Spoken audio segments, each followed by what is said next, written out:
नमस्कार, S prime न्यूजमध्ये आपल्या सर्वांचं स्वागत. पाणीपुरी खाता खाता तिची ओळख झाली आणि तो तिच्या प्रेमात पडला. ओळख झाली आणि जवळीकता वाढली. मग त्याला कळलं की ही महिला नसून, मुलगी नसून, ही तृतीयपंथी आहे. मात्र पिच्छा सोडवण्याचा प्रयत्न करत असताना तिने लग्नाचा तगादा लावला. लग्नाच्या तगाद्यापासून दूर जाण्यासाठी त्यानं क्रूर खेळ खेळला आणि जंगलात नेऊन तिची हत्या केली. हत्येनंतर मृतदेह जाळला. मात्र एरंडोल पोलिसांनी कसून तपास करत आरोपीच्या मुसक्या आवळल्या आहेत. 4 फेब्रुवारी वार बुधवार एरंडोलच्या पद्मालय वन विभागाच्या जंगलामध्ये एका महिलेचा अर्धवट जळाल्याचा मृतदेह आढळून आला. मात्र या मृतदेहाजवळ ओळखण्यासाठी कोणताही पुरावा अस्तित्वात नव्हता. त्यामुळे एरंडोल पोलिसांसमोर या महिलेची ओळख पटवण्याचं चॅलेंज उभारलं होतं. यातच या महिलेचं संपूर्ण शरीर सडल्याने ओळख पटवणं खूपच कठीण बनले होतं. मात्र शवविच्छेदन करताना डॉक्टरांनी तिच्या पायाच्या नखावर असणारे नेलपेंट आणि नाकामध्ये असणारी सोन्याची मुरणी असल्याचं नमूद केलं. याच 2 वस्तूंना एरंडोल पोलिसांनी पुराव्याचा धागा बनवला. कारण या जंगलामध्ये मोबाईल नेटवर्क चालत नव्हते, तर तिचा मोबाईल तिच्याजवळ आढळला नाही. त्यामुळे पोलिसांना तांत्रिक तपास करणे देखील कठीण झालं होतं. सुरुवातीला एरंडोल पोलिसांनी ही व्यक्ती तृतीयपंथी असल्याचं निष्पन्न केलं. मग कुठे मिसिंग असल्याचा शोध लावण्यासाठी सगळीकडे फोटो व्हायरल केले. यातूनच ही महिला आकांक्षा उर्फ अजय हेमराज गद्रे ही मूळ राहणारी छत्तीसगडच्या खैराडगडमधली असल्याचं निष्पन्न झालं.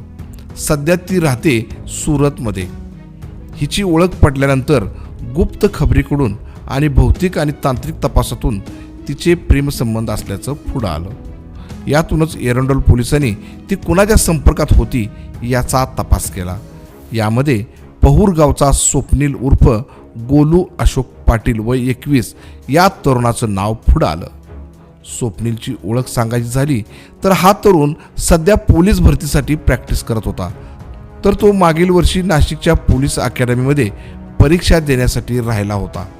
याच पोलीस अकॅडमीच्या बाहेर एके दिवशी पाणीपुरी खात असताना त्याची नजर याच आकांक्षावर पडली आणि तो तिच्या प्रेमात पडला. तिनेही त्याची ओळख करत दोघांनी एकमेकाचे मोबाईल नंबर दिले आणि सुरू झाल्या प्रेमाच्या आनाभाका करणारी चॅटिंग. ती सुरतला आणि हा पहूरमध्ये. दोघंही रात्रभर चॅटिंग करून स्वप्ने रंगू लागली. मग भेटी झाल्या आणि इथेच स्वप्नीलचे स्वप्नभंग झालं. त्यावेळी त्याला समजलं की ही सौंदर्य नसून सौंदर्याची बला आहे. म्हणजे ही महिला नसून एक तृतीयपंथी आहे. यानंतर त्याने तिच्यापासून दूर जाण्याचा प्रयत्न केला. मात्र स्वप्नीच्या प्रेमात आकांक्षा खूपच वेडी झाली होती. 31 जानेवारी शनिवारी रोजी ती तिच्यासाठी सुरतवरून एरंडोलला आली. त्यावेळी स्वप्नीलला कॉल करून बोलावले. त्याचवेळी स्वप्नीला जाणवले की आता हिला समजावून पाठवले पाहिजे, नाहीतर काय खरं नाही. यासाठी त्याने आधी तिला गणपती मंदिरात घेऊन दर्शन घेतले. मग एरंडोलजवळ असणाऱ्या पद्मालय वन विभागाच्या जंगलामध्ये आणले आणि तिथेच या दोघांमध्ये लग्नाच्या विषयावरून झटापटी झाली.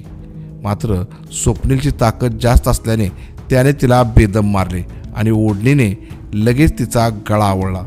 तिचा जीव गेल्याचं कन्फर्म केलं. मग दुचाकीवरून पेट्रोल आणले आणि तिची ओळख पटू नये यासाठी तिच्या चेहऱ्यावर आणि शरीरावर पेट्रोल टाकून जाळले. मात्र ती अर्धवट जळाली होती. यामुळे तिचे संपूर्ण शरीर सडले होते.